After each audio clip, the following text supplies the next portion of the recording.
A suburban teacher resigns this after controversy surrounding a social media post. The teacher at Gary Elementary in West Chicago posted the words "Go Ice." The school district placed that employee on leave while it investigated, and now we have learned that the teacher voluntarily resigned yesterday, and the board approved that resignation.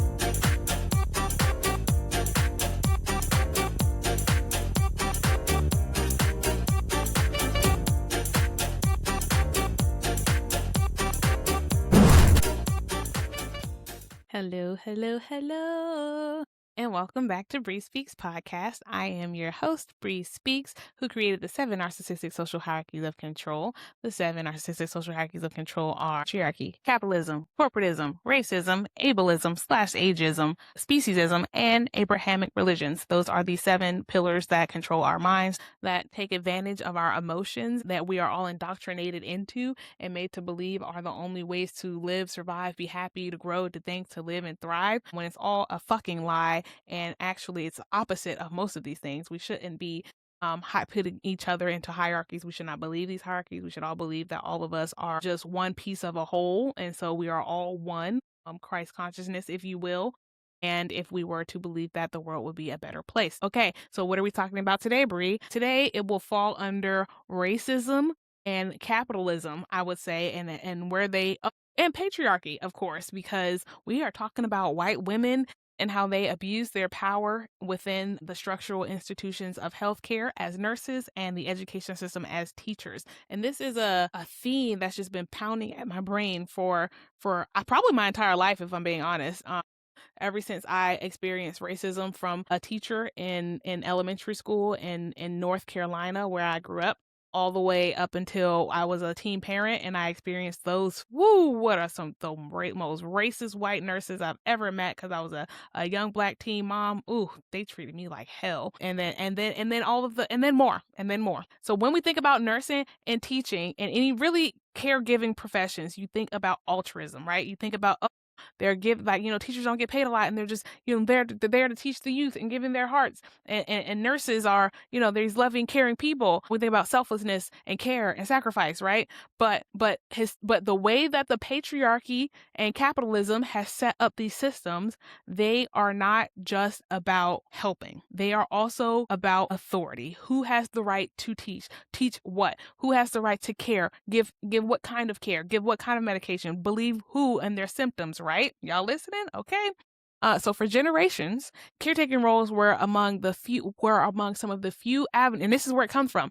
These were some of the few avenues where white women could access institutional power. But, what happens when that institutional power is exerted over populations who with even less systemic agency than the white woman? So today we're looking at the complex and hidden history of benevolent power. I'm excited. Let's get into it. So, nursing and teaching historically allowed white women to navigate their own subordination under patriarchy by establishing authority over vulnerable populations. And if we look at the history of it, right, women, especially, we all know black women didn't have any rights and other women of color, but specifically for white women, they did not have the same institutional power as white men all the way up until the 1970s. That's when women got their bank accounts and stuff like that. But before that, they were at the top of this racial hierarchy. They were white, right? So they were above black people and the brown people and the Arabs and the Muslims. And, they were these pure white, soft Christian women, but they were in the household with these narcissistic, evil ass white men. And so they had no power and agency in their homes. And so when they were finally able to get out their homes and go to these jobs, they were jobs as teachers and nurses typically. And that is still manifested till this day. How many TikTok videos have I seen of nurses going into nursing school, especially nurses of color, and it just being literally a cult of white women who are there to pick on and bully all of the incoming nurses? I had a lot of TikToks come up on my feed talking about white women become nurses the same reason that white men become police officers. I'm going to say this. Nursing is discriminatory in every hospital system that I ever worked in. And me working as a registered nurse for over 22 years, I never wanted to work on a floor that was dominated and had a lot of African American or other people of color working on it. Not because I did not want to be on those units with my fellow nurses that looked like me. It's because most of the time those are the hardest floors to work on. You were understaffed, you were short all the time, your patient acuity levels are higher than any other unit. And usually they have a very racist manager to oversee these nurses. If they are younger nurses, but then if they're nurses of color specifically, it is literally hazing. I've heard of the nursing profession having the word hazing being used. You come in as a nurse and you are hazed, and it's usually by white women. If you've ever been humiliated, sabotaged, excluded, or targeted by another nurse at work, there's a name for it. And no, it's not paying your dues. It's called horizontal violence. And despite how normalized it has become in healthcare, this behavior is not harmless. It affects patient safety, teamwork, mental health, staff retention, and the ability for nurses to safely do their jobs. Horizontal violence can include gossip and rumor spreading, public humiliation, deliberately withholding information, refusing to help coworkers, cliques and exclusion, bullying disguised as teaching, retaliation after someone raises concerns, and setting newer nurses up to fail. And let's be honest, a lot of nurses were taught to tolerate this behavior instead of challenging it, especially new grads, younger nurses, nurses of color, internationally educated nurses, LGBTQ plus nurses, disabled nurses, and nurses who speak up about unsafe conditions. And if you're Black, God forbid. A Black nurse is an anomaly in its own right, but being an ICU Black nurse is a whole different spectrum.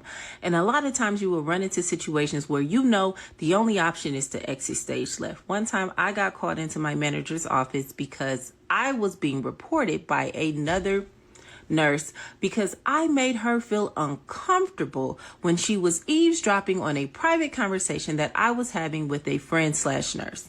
The conversation wasn't anything inappropriate. We were simply discussing pro or anti-union, but we were joking amongst ourselves.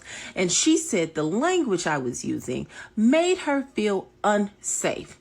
And the manager decided to pull me away from my patients to tell me that if I continue said behavior, she would have to get HR involved. She did not ask me what actually happened. She didn't ask me for my version of events. None of those things.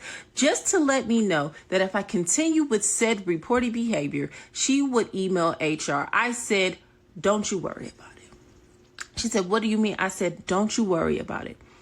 I will handle that.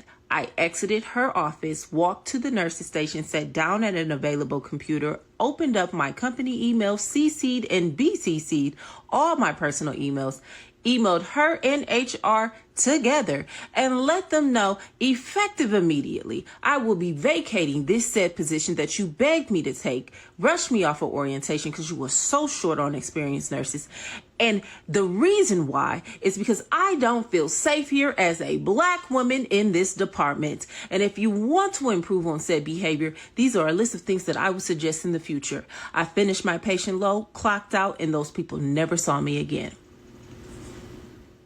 Thought you were shorter nurses, you're going to be shorter now. Being a Black. And this trickles even down to the institutions when you're in the nursing schools. And this even trickles down even further to nursing assistants kind of professions like LPNs, which is like they're not they don't have a bachelor's degree, they have more of a certification. But even my friends who are LPNs, they are like, those LPNs, the white ones, are bullied by the nurses, but the white LPNs, they'll bully the Black LPNs. So it's like, it's always this dichotomy of sexism. So, you know, the men are on top, but then the white women are underneath them, and then the white women, they feel no power in their homes, so then they have to exert authority over people who are either have less tenure than them, who've been on the job less than them, or people who are race more like at a lower race. Again, these hierarchies are fake and made up. Always remember that. And then the white woman has no power over her husband, so she will take it out on her children. And so then that translates over into the profession of teaching,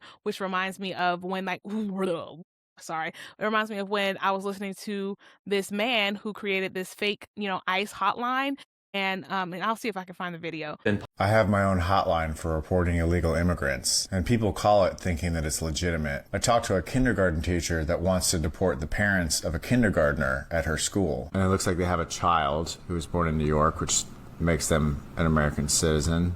Yeah. So we're looking to deport the parents and leave the child. Right. Like I said, I don't know if they're here illegally. I just think it's odd, It's very odd. What did you say was odd? it's just sad for them to even be here. Like, I'm a teacher at a school. Okay, I know schools. I know the whole law about schools. I mean, they seem like nice people or whatever, but I looked them up in our files, and I was like, oh, she was born in Honduras, and he's born in El Salvador. So right there, it's like, okay, maybe I'm on the right path.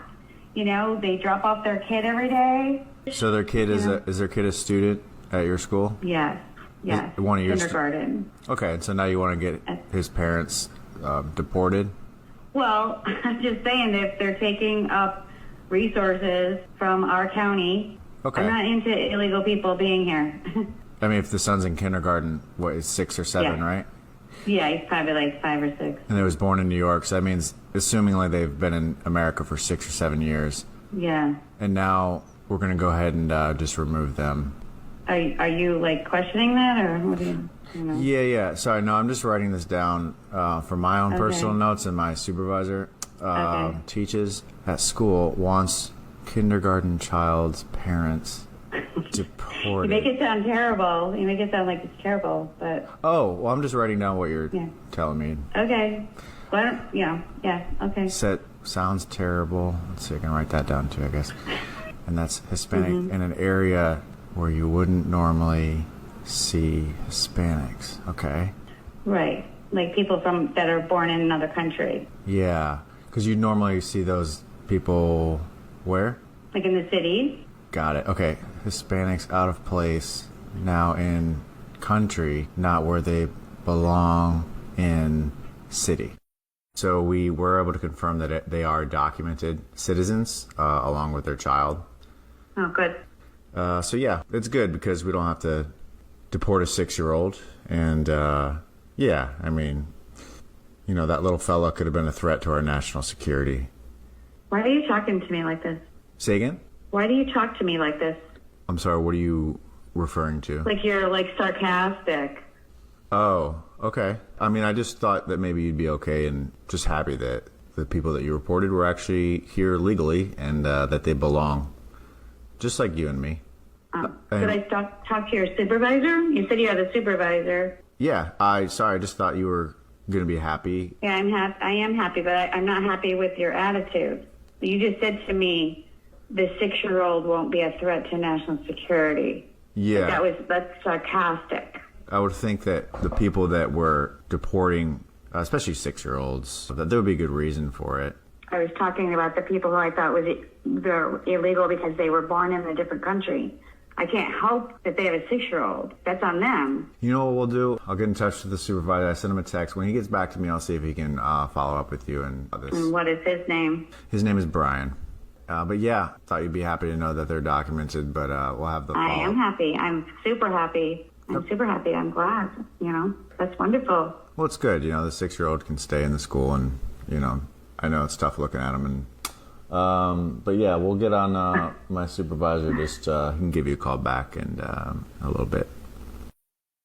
My understudy here said you were having some issues with him about some out-of-place Hispanics.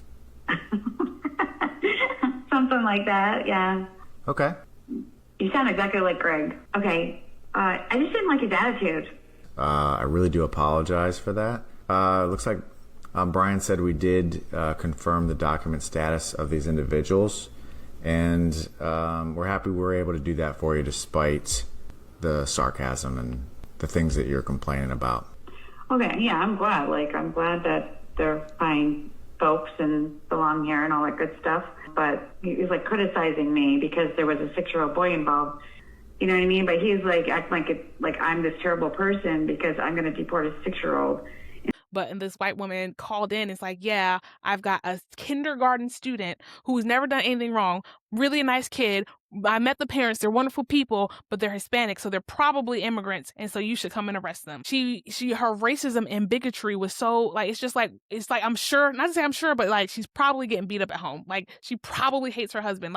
The white women who exert all this racist and vitriol are only doing it, yeah, because they were raised that way, but it is because like it's like misery loves company, hurt people hurt people. It's like the patriarchy, all of these narcissistic hierarchies, these ranking systems, they're MLM schemes. They're MLM schemes. Hurt people is a which is an MLM scheme, is a multi-level marketing scheme, and it's those things where it's like, oh, I recruit you and you pay into the system, and then you recruit people and those people will pay you, and those people recruit people and they will pay you. But it's just like how where's the actual money coming from other than the people like you recruit them and they give you money for being recruited or like investing in the product that you're supposed to be selling, but you don't actually sell the product. And why do you have to recruit people to sell the product if the product is making you money? It's just like it don't make no sense. And so pain and the patriarchy and hierarchy is just that. It's like the people who are given this false, fake, systemic institutional authority, which are white men who made it up and took the authority and gave it to themselves. They oppress white women, but you can't oppress upwards. So you have to then, it's like, oh man, you have all this pain inside of you, all this agony, all this hatred, and you can't give it to your actual bully, right? And this happens to kids all the time when they're bullied at home, then they come to school and then they be bullies because you have no power in one place, so you have to go find power somewhere else. And who better for a white woman to exert power over than Black people and children? And so I'm just like, I've been seeing all like, so these teachers, these white women teachers will literally call the police, call ICE, on children's parents, kindergartners' parents, because they are being oppressed in their homes by their white men. And the same thing is these nurses will go all the way to nursing school, learn all of this crap and this stuff just so that they can come and then beat on or mistreat the vulnerable patients. So earlier this year, there was a case involving a former Virginia NICU nurse, right? Her name is Erin Elizabeth Ann Stroman. Now, Erin Elizabeth Ann Stroman is white. You see? Now, earlier this year, she was convicted. She was convicted for the alleged abuse. It wasn't alleged anymore. It was now a fact. She, in fact, was abusing these NICU babies, these newborns that were in her care, right? Which resulted in her getting her nursing license suspended, and she was facing 20 criminal charges, okay? Now, we are unsure of how many children, how many newborns were actually abused by this former NICU nurse. However, 9 families stepped forward demanding justice. Now, let me get into the abuse that Stoneman subjected these newborns to. Okay, now reading from an article that you can find on nurse.org. Okay, and the title of the article is Nurse Abused Premature NICU Babies. There's one detail that they're leaving out, but I'll be sure to add that in, okay? And a lot of the abuse was actually caught on film. It was. And I'm reading from the article that I just told you where you could go and find it, right? It states right here that one clip shows her bending the baby's legs forcefully towards his neck, falling while holding him and applying significant pressure to the infant's torso. In another video, it actually shows her twisting an infant's head and putting pressure on their torso. And because of the repeated actions of this disgusting human being, you understand, it reportedly led to drops in vital signs of the infants. It led to intensive injuries such as fractures, rib damage. Other injuries reported also includes bruising on the chest, finger-shaped bruising, you know, when you're strangling or pressing firmly, applying too much pressure, mishandling captured on video, fractures. She literally was snapping these babies' limbs and their bones like it was twigs. In one incident involving twins, the abuse was so significant, it was so severe, that it resulted in the tragic death of the twins. And remember how I said that there was a piece of information that they were leaving out? All of the babies were Black. All of the babies were Black. And you see that same despicable, disgusting excuse for a human being, Erin Elizabeth Ann Stroman, right? Snapping the bones of newborn Black babies. Yeah, she just got released on a $25,000 bond. Like the elderly, like there was this, like they'll literally physically abuse the elderly. And there was this one white woman, disgusting. She literally admitted to switching babies because it was fun. She would send people home with the wrong babies because it was funny. Like that's evil. That's evil. They literally do evil for fun because I'm sure at some point in that woman's childhood, she was abused by some probably her father or maybe her mother, because her mother was being abused by her father. Literally, I was looking at and I was watching a podcast and they were talking about the covenants of God, the umbrella covenant. And it's like God covers the husband, and then the husband covers the wife, and the wife covers the children. That is the hierarchy of abuse. It is this fake religious God makes the patriarchy, makes men say you can't feel your feelings, you can't be gay, you can't cry, you can't do anything but work and be a man. Which, what does that mean? It doesn't really say. It's just anything that's not a woman. And so the Bible takes away the power from men to be who they want to be, but it gives the power of those men over the woman.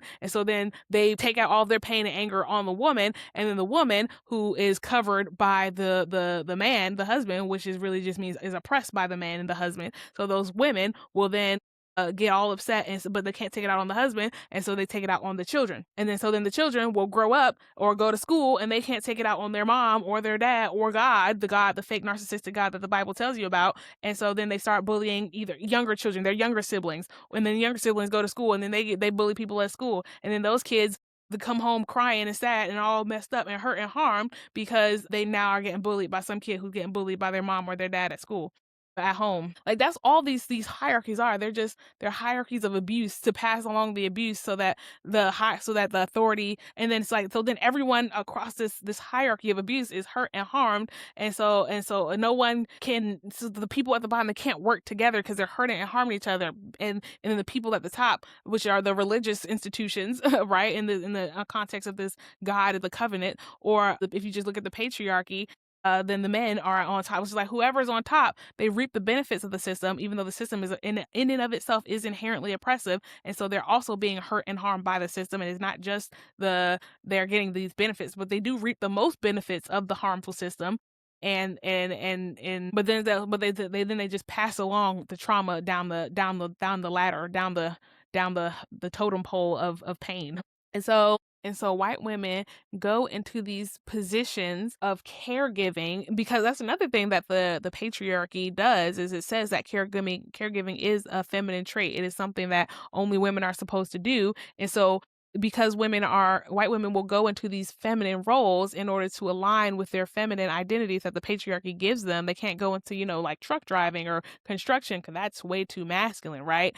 So they'll intentionally pick these feminine roles when they don't have a caregiving bone in their bodies, and then go in and then mistreat the people who need them the most, because it gives them a kick. It gives them a sense of superiority, a sense of power, while all hurting and harming large swaths of marginalized populations. And this is like, I'll never, ever, ever in all my life forget the statistic that if a Black baby is born in a hospital, it is 3 times more likely to die if it is in the care of a white person than if it is in the care of a Black person. But if a baby is in the care of a Black person, there's an equal death rate across the board. But if a Black baby is in the care of white hands, that baby is 3 times more likely to die in that hospital and never leave the hospital and never see life again, because it is in the care of people who either specifically have hatred and vitriol built into them and want to execute that hatred and vitriol because they have hatred and vitriol inside of them that they can't execute elsewhere, or because they have a white person who just has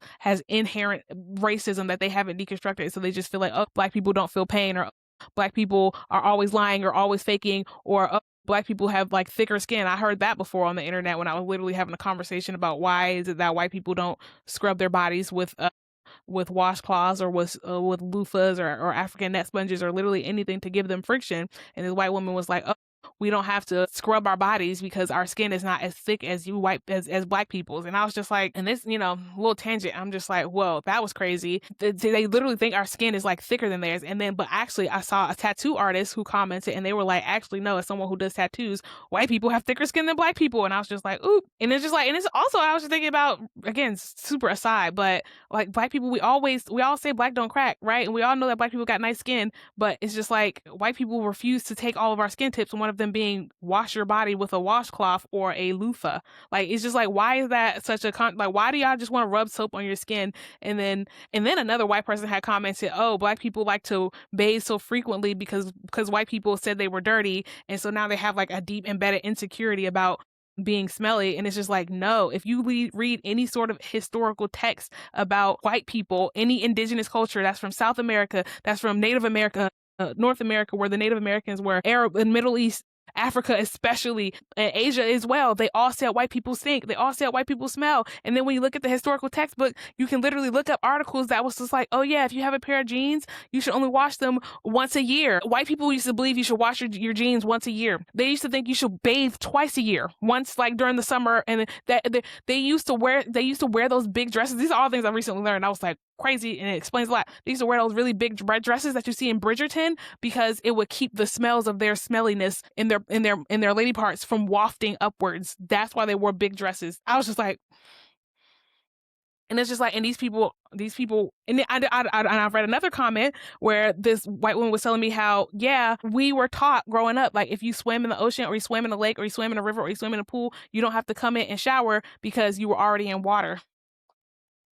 And these are the people who are, and then the global majority has all of these bathing and oh yes, and that's another thing they used to do back in the dark ages, I guess. They would wash whenever they did do their twice a year showers. They would what the men wash first, and then the women, and then the children, because that is the covenant that they go under, is men first, then women, then children. And so sometimes the babies would die. The babies would die after taking baths because the water was so filthy and so dirty, because they will all use the same water. Mind you, this is why the men went first, because they got the men were in like the head, so they got the cleanest water, even though they were probably the dirtiest people. And then the women would go, and then the babies would go last, and the babies would die. And that's like where the phrase apparently throw the baby out with the bath water, because the baby would die in the bath water, because they would wash twice a year and then let the most vulnerable, most sensitive, most person bathe in the dirtiest water. But these are the people who are now our nurses telling us how we should take care of ourselves.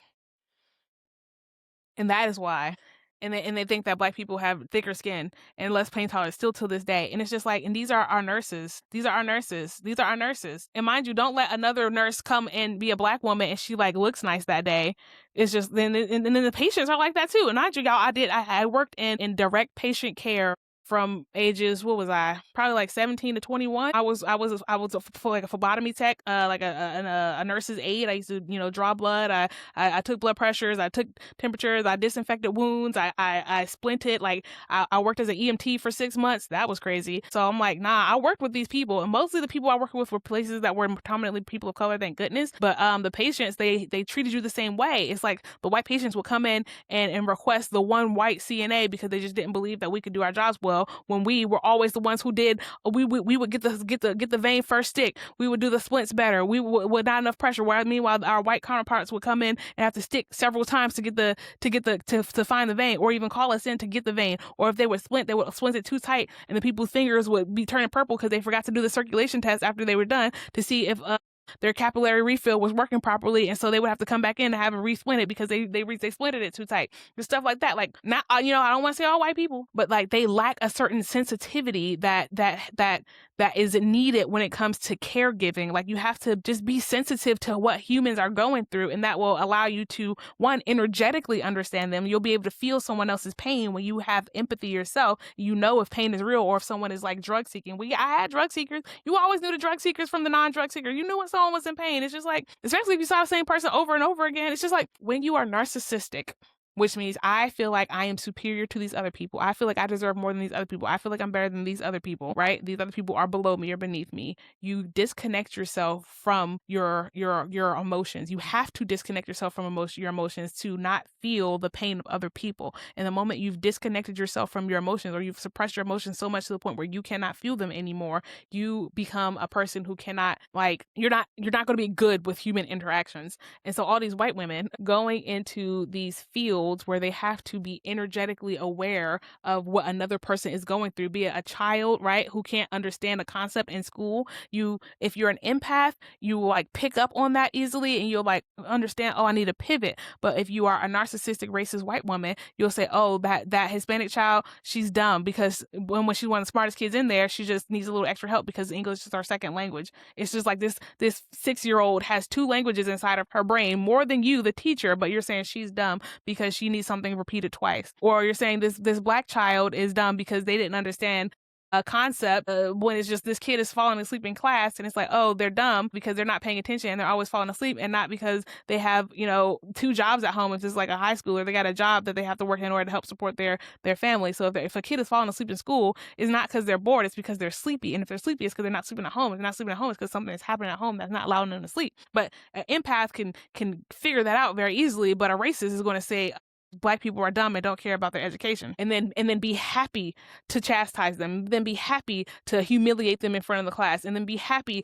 to give them an F, enjoy it, and then be happy that's the opportunity to suspend them. White teachers suspend Black kids, but the school, we're not even going to talk about the school to prison pipeline. If a Black boy does the same thing as a white boy, the likelihood of him getting suspended is like, actually, I think I got a number here. Do I have a number? I don't. But Black and brown students and girls too are disproportionately disciplined or suspended for subjective infractions. Like I have a cousin that I had to, like, he brought I think it was a Nerf gun to school, which you're not in their district, you're not allowed to bring any sort of guns, including Nerf guns, which I get. But I actually went through, and he got like 2 weeks suspension for bringing a Nerf gun, and he didn't even pull it out, mind you. A white kid went into his bag because he like saw like him open it and saw a glance at it, or like maybe he saw the handle, like he saw a little piece of it at a glance, and then he went into his bag and took it out, I think, and then started saying, oh, he has a gun, or just like went and told, like, it was some white kid made it a whole big deal that he had his Nerf gun, and then the administration suspended him for 2 weeks. Mind you, he didn't even take it out his bag, and I had to write literally a legal dissertation after going through the handbook and went through and saw that the punishment for like real guns was actually the punishment for real guns was like the automatic suspension, but for like toys was like, it was like 3 to 5 days or something like that. And then it was something in between, like knives or like something like that, was like the 2 weeks. And so they put his suspension under like essentially like a level 2 infraction when it was truly a level 1 infraction. And so I had to write a legal dissertation. Mind you, this is a mostly white school district, and it's a mostly white school, and this is one of the kids that are only one of the Black kids, this person. And so I had to do that. So, and I did get his sentence reduced, but it's just like white people, they just see Black people and just see danger. They're just trained to see that. And so they will just do anything they can to enact harm on Black and brown bodies, especially young, vulnerable ones, or sick and vulnerable ones. And I'm sick of it. Personally, I'm sick of it. And then the narcissism, right? The narcissism that comes into that is this, they get to play this savior. They get to play this, look at me, I work at a underfunded Black school, so I'm such a good white person. Or, oh, I work at this underfunded hospital, so I'm such a good white nurse. Or like, even if you're not, it's just like, oh, I get to pretend that I'm here to help you, and then actually I'm here to secretly underlying, I'm here to harm you. Or, oh, I get to think that I'm helping you, and even when I'm treating you different than my other patients, if I'm doing it subconsciously, my heart, my conscience is clear because I did all the best I could, even though you didn't. You ignored them. You left them for death. You didn't do anything. You like, someone else close in my family had a baby in a southern state, and their experience, like my experience, was racist. When I was a young person having a baby in a northern hospital, and I could just tell, like, they just treated me like I was dumb. Like, they just kept waking me up to feed my child, which they were just like, oh yeah, you gotta feed them every 3 hours, which I get, but it's just like, and this is, I guess this is against medical advice, but the way we are taught in our Black family, if that baby is asleep, let that baby sleep. Like, it's just like, why would you wake up a child? Why would you wake up anybody to feed them? If the baby is hungry, the baby's gonna wake up whenever they're hungry to eat. You think babies need to be woken up to eat?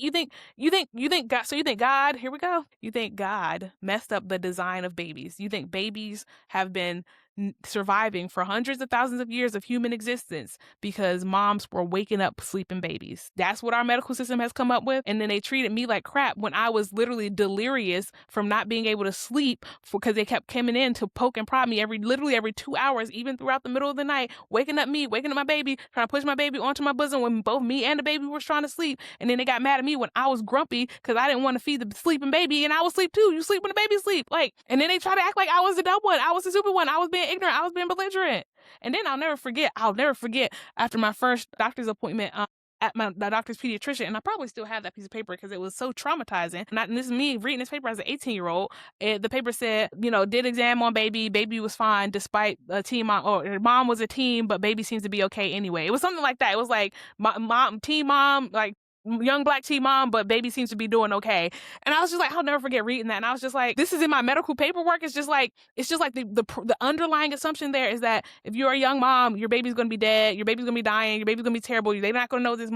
Both of these are from two different groups of white medical professionals telling me that I don't know what I'm doing. You don't like, and it's like, I want to give the benefit of the doubt because teen parents can be irresponsible, but it's like some of it is just like you didn't have to write, despite being a teen mom or despite being a young mom, baby seems to be doing okay. You could just put baby seems to be doing okay or baby's doing well for one first post birth checkup, baby's good. Like it's just the medical system, y'all, the medical system. And I'm, and again, I ended up going into college and leaving, and then I worked for healthcare in the background and the administration, and how do we set hospitals up, how do hospitals run, how do we make service lines, who do we put in charge of those service lines, how do those service lines charge people for money to work with insurance companies. I ended up doing all that back stuff later, and it's nasty, and that was the job I quit before the job I quit, is just helping hospitals make money. So that's a whole nother beast, is the healthcare system and how it's run as a business. Disgusting. But yeah, I just wanted to bring light to this. And I'm sure there are other professions I could put in here, but teachers and nurses are the ones I hear about the most, I see the most, I've experienced the most. It is the narcissistic white woman's playground. It is where they go to exert power, to exert control, to reclaim the power that they don't have at home from their narcissistic white dads and their narcissistic white husbands. And then they also exert that over their children, who end up growing up to be narcissistic white women. Who do the same thing and then rinse and repeat the cycle. It's disgusting, and we need to cut it off at the head. So if you are a white woman here, hey, I hope you're here for good intentions. I'm glad. I know some of you are. But some of you, stick around. Definitely keep learning. Don't be evil. Deconstruct any weird racism that you have in your head. Black women are 3 times more likely to die from pregnancy than white women. And the only reason for it is racism. I'm about to show you 2 really disturbing videos that both came out this week. Both of these women could have died because their white healthcare workers were incompetent and neglectful. Fuck! When's your due date? Right now! Is your due date? What? You have 2 babies at home? My daughter's being kicked out of this hospital because she's in active labor. Video shared by an Illinois father shows the moment his wife, Mercedes Wells, was allegedly sent home from a hospital while she says she was in active labor. Excruciating pain. She's seen me in pain and agony. And I guess she still perceives me to not be in labor. Wells was escorted out of the hospital at 6:20 a.m. Minutes later, while driving away, Wells delivered her baby on the side of a road. Now, I know I don't have to explain why this happened to any of my black or brown followers, but to my white followers, and especially those of you in healthcare, I need you to understand that racism is endemic to our healthcare system, and the only way to fix that is through education. This is also why I have said and will continue to say that without a shadow of a doubt, MAGA healthcare workers are a threat to their patients. Because if you are culturally incompetent enough to think that there is valid leadership in Trump's regime, then you are not going to be able to recognize nor explore the biases that you hold and that you bring to the hospital every day. Now, if you've made it this far and you're a bedside healthcare worker, I'm willing to bet that you agree with me, and I want to give you guys some action points as to what you can do to help the Black maternal mortality crisis. The first thing is going to be listen to Black women. First, foremost, always. But the second thing is we really need to start reporting our racist or suspected racist coworkers to HR.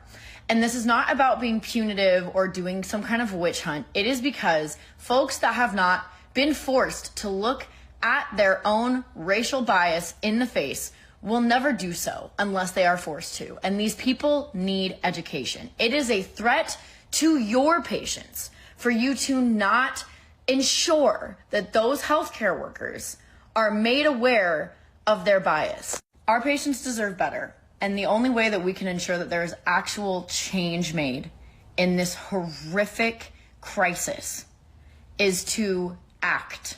and do something. If you think Black people are dumb, even though we've been on the planet longer than you, reconsider that. If you think that Black countries are poor because they don't know what they're doing and not because of the exploitation and extraction from white governments, you should explore that. If you think that white Black people in America are ghetto or poor because of their own issues and not because of systemic governments who have created systems that have been in place for 400 years to continuously oppress us and extract our creativity, our money, our labor, you should look at and re-explore that. And if you think that Black people are dirty because whatever, re-explore that. If you think that you shouldn't shower after taking a swim in any sort of body of water that is not your bathtub, you should reconsider that. All right, I think that's it. I think this was a good, keep it short and sweet. Thank you for coming. If you enjoyed today's episode and you want to support, you can always go to brispeaks.co and buy a Narcissistic Social Hierarchies of Control mug. And, go through it and say, wow, that is how I see people. I should reevaluate if I think that way, or I don't think I think that way, but let me reevaluate my actions to see if that is how I've been acting. And then if you are a white woman, go follow White Woman Whisperer specifically. She is fantastic and does a wonderful job at talking to white women. I personally, this was not for white women. This was actually for Black people to be aware of these professions and how white women can show up in these professions as like this kind, sweet savior, but really they're malignant narcissists out to get you. But if you watch this and you want more anti-racism and deconstruction content specifically made for white women, please go find White Woman Whisperer on YouTube and on TikTok, because she is a half white woman and has a white mom, and she knows what she's talking about, y'all. She speaks in white woman, and she's helped many a white woman deconstruct, and I love the work that she's doing. And so highly recommended that you guys go over there and show her love and listen to learn, not listen and learn, because she made a specific video about that, of white women coming to listen and learn. That is like the motto, listen and learn. And they go over and they listen, and they listen to gain the information to regurgitate it back out later. But no, you should listen to learn. You should listen to learn from the person, like understand what they're saying, take it, digest it, and then embody it, and then you can go back and say it later. But like, don't listen just to memorize the words and then spit it out later. It's like, especially at Black people or people of color, because white people they love, and I just experienced someone when I was even at my little ayahuasca journey. I was talking to a white man, and he just randomly started saying, yeah, I listen to Black authors. I've read books from Black authors. And I was just like, we weren't talking about books from Black authors. It was like, he could only name one.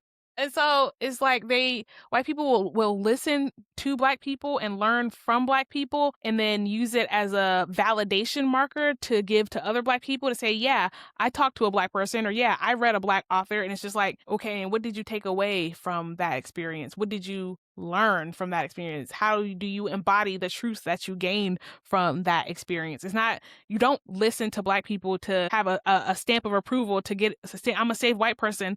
Like, you want to, I'm a safe white person stamp. Like, Black people will never think that white people are safe. Well, I wouldn't say never, but like, it's gonna be hundreds of years before the collective of Black people look to the collective of white people as safe people. It'll be probably as long as it took for y'all to dismantle and deconstruct that trust, to break that trust, to destroy that trust, because you had the trust. In every indigenous book you ever read, is like, the indigenous people were so nice, they were so welcoming, they helped us, they were so kind, until we started shooting them and stealing their children and trying to take their resources, and then they fought back. Like, people are naturally kind, loving, generous, open, warm. Like, you can go to any community that is outside of the Western world, people are still like that, especially if you go to an indigenous culture where like they literally still truly live with the land. They are kind, they are sweet, they are loving.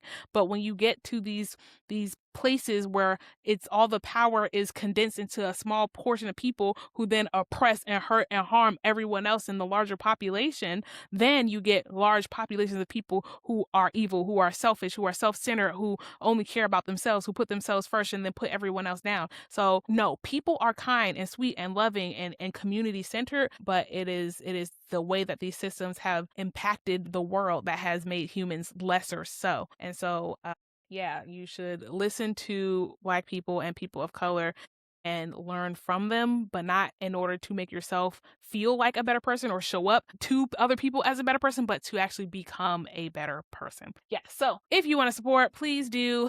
buy my mug from BriSpeaks.co, or you can donate on Cash App at Bri Speaks 2. Or you can join my members only. I post over there, infrequently and frequently. Sometimes it's like a bunch of videos, and then sometimes it's like, I gotta ghost you for a week or two. But you get deeply personal information about myself that I don't like to share on the internet out loud. And so, yeah, and I love your comments over there as well. And I'll probably start doing some polls and stuff, because I would like to know what's resonating with people, what's not resonating with people. How do we, which of the 7 narcissistic hierarchies do you want to hear more about? More about patriarchy, more about capitalism, corporatism, racism, ableism, ageism, speciesism, or Abrahamic religions? You just let me know. Until then, I appreciate you coming. And I hope to see you next time. The God in me loves the God in you. And always remember, y'all, they're trying to keep us asleep. But you always and forever stay woke. Bye-bye.